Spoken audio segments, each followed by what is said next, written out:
biqubbati qabri Syafi'i safinatun rasat min bina'in muhkamin fawqa julmudi wa mudghadha tufanul ulumi bimautihi istawal fulku fi dhalika ad-darih 'ala al-judi.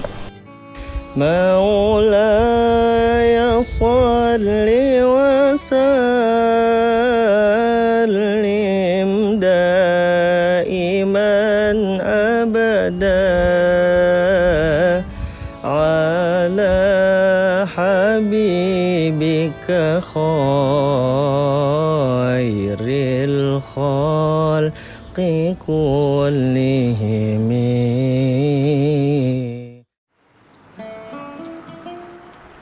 Imam Syafi'i radhiyallahu ta'ala anhu. Siapa yang tak mengenal beliau, yang nama dan kiprahnya sudah sangat terkenal dalam sejarah umat Islam.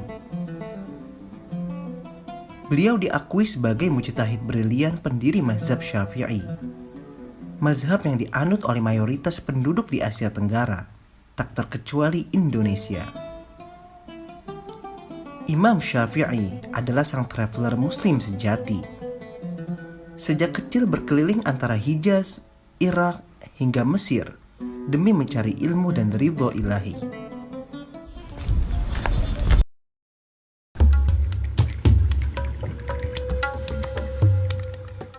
Kami sampai di Masjid Imam Syafi'i ketika azan zuhur berkumandang. Masjid Imam Syafi'i berdiri megah di samping makam beliau.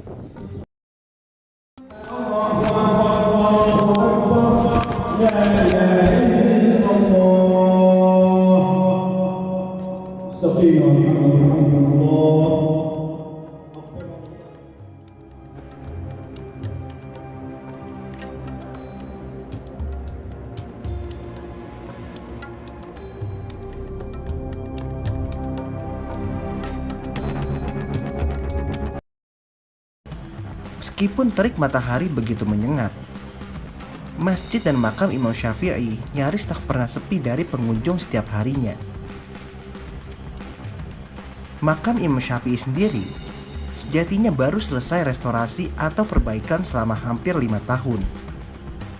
Renovasi masjid ini memakan biaya 1,5 juta US dollar atau setara 21 miliar rupiah.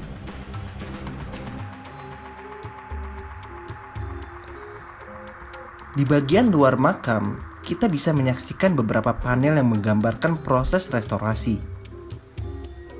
Dan untuk makamnya sendiri, biasanya buka dari pukul 9 pagi hingga 3 sore.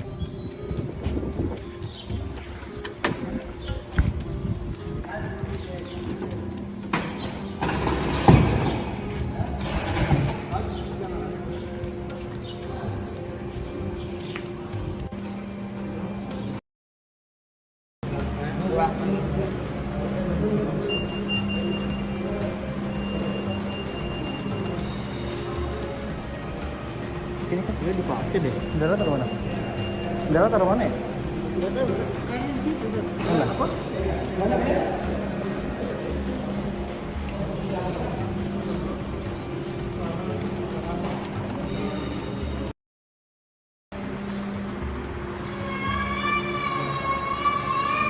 Dan sepatu taruh situ. Kelihatan kaca. Assalamualaikum warahmatullahi wabarakatuh. Wa inna insyaallah bikum lahiqun. Memasuki bagian dalam makam, hati saya sangat berdebar-debar. Perasaan haru sekaligus bahagia mewarnai kami ketika itu. Bayangkan, diri ini sedang berada di dekat sosok istimewa yang begitu berjasa untuk umat Islam di seluruh dunia. Alhamdulillah kita sudah berada di dalam makam Imam Syafi'i. Ini di belakang saya adalah makam beliau. Kami pun tak henti-hentinya mengirimkan doa dan juga Al-Fatihah untuk beliau. Pun halnya dengan para peziarah lainnya yang tampak khusyuk berdoa di sisi makam beliau.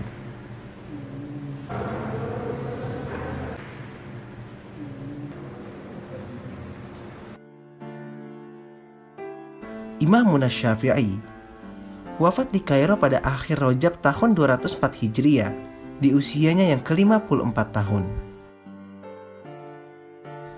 Sedangkan yang pertama kali mendirikan bangunan di atas kuburan beliau adalah Sultan Salahuddin Al-Ayyubi pada tahun 572 Hijriah.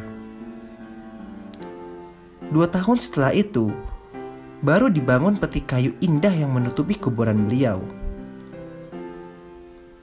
Peti beliau dihiasi ukiran tulisan Al-Quran, Asmaul Husna, riwayat kehidupan sang imam, dan juga nama pembuatnya, yakni Ubaid An-Najjar. Semua tulisannya menggunakan khot naskhi dan kufi.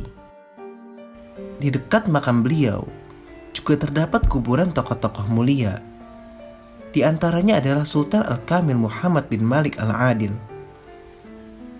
Beliau yang mengawali pembangunan kubah Imam Syafi'i sampai sebesar sekarang. Kemudian ada makam istri Sultan Al-Kamil, yakni Saudah binti Al-Faqih, juga ibunda sang sultan.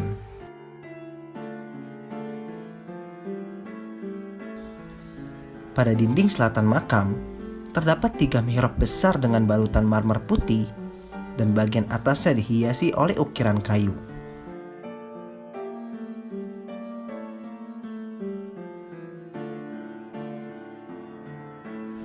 Setelah cukup lama berada di dalam makam Imam Syafi'i, kami bergegas menuju ke area belakang makam dengan melewati jalan kecil sebelah kiri masjid.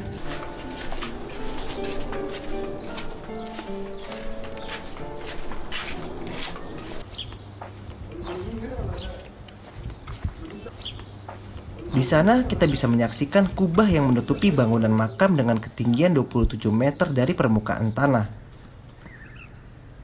Konon, kubah ini adalah yang terbesar di Mesir.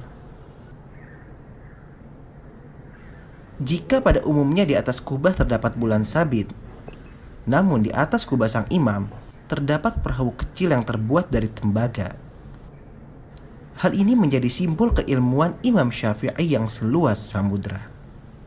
Dan hal menarik lainnya ya, daripada fakta tentang kubah dan perahu kecil ini, bahwasanya Imam Busiri, seorang tokoh sufi yang sangat terkenal, Sohibul Burdah, yang banyak banget memiliki pengikut ya di seluruh dunia, beliau membuat suatu syair mengenai perahu kubah Imam Syafi'i tersebut. Ya, saya bacakan.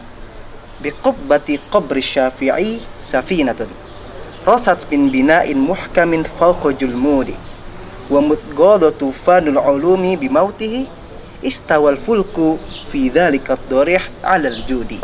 Yang artinya, pada kubah Imam Syafi'i terdapat perahu kokoh, kuat laksana batu. Badai pengetahuan melimpah di persemayamannya, dan dari situ kapal pun berlabuh di atas bukit judi.